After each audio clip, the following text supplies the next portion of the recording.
Mark chapter 2. A few days later, when Jesus again entered Capernaum, the people heard that he had come home. They gathered in such large numbers that there was no room left, not even outside the door. And he preached the word to them. Some men came, bringing to him a paralyzed man, carried by 4 of them.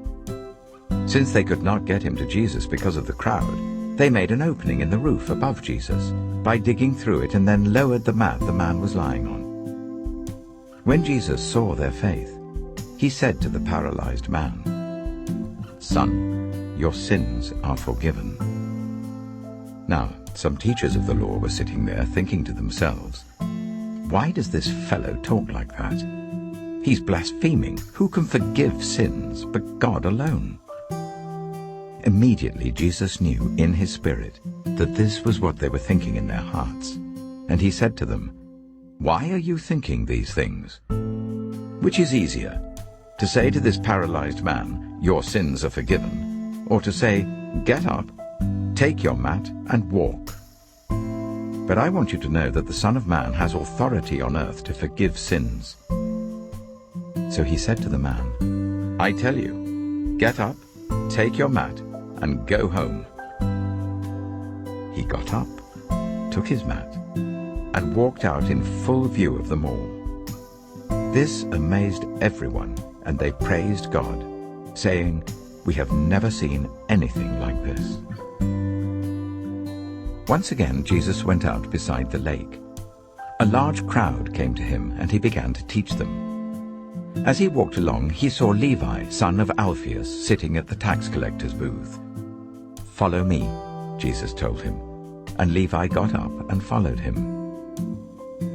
While Jesus was having dinner at Levi's house, many tax collectors and sinners were eating with him and his disciples, for there were many who followed him. When the teachers of the law, who were Pharisees, saw him eating with the sinners and tax collectors, they asked his disciples, "Why does he eat with tax collectors and sinners?" On hearing this, Jesus said to them, "It is not the healthy who need a doctor, but those who are ill.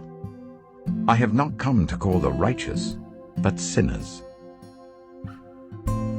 Now John's disciples and the Pharisees were fasting. Some people came and asked Jesus, "How is it that John's disciples and the disciples of the Pharisees are fasting, but yours are not?" Jesus answered, "How can the guests of the bridegroom fast while he is with them?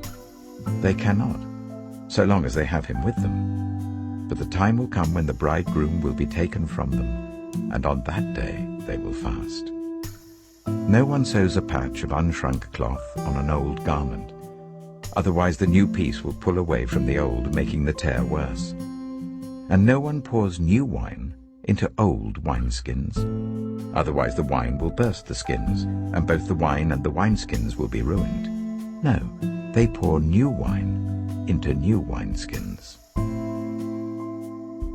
One Sabbath, Jesus was going through the cornfields, and as his disciples walked along, they began to pick some ears of corn. The Pharisees said to him, "Look, why are they doing what is unlawful on the Sabbath?" He answered, "Have you never read what David did when he and his companions were hungry and in need? In the days of Abiathar, the high priest, he entered the house of God and ate the consecrated bread, which is lawful only for priests to eat, and he also gave some to his companions. Then he said to them, 'The Sabbath was made for man, not man for the Sabbath. So the Son of Man is Lord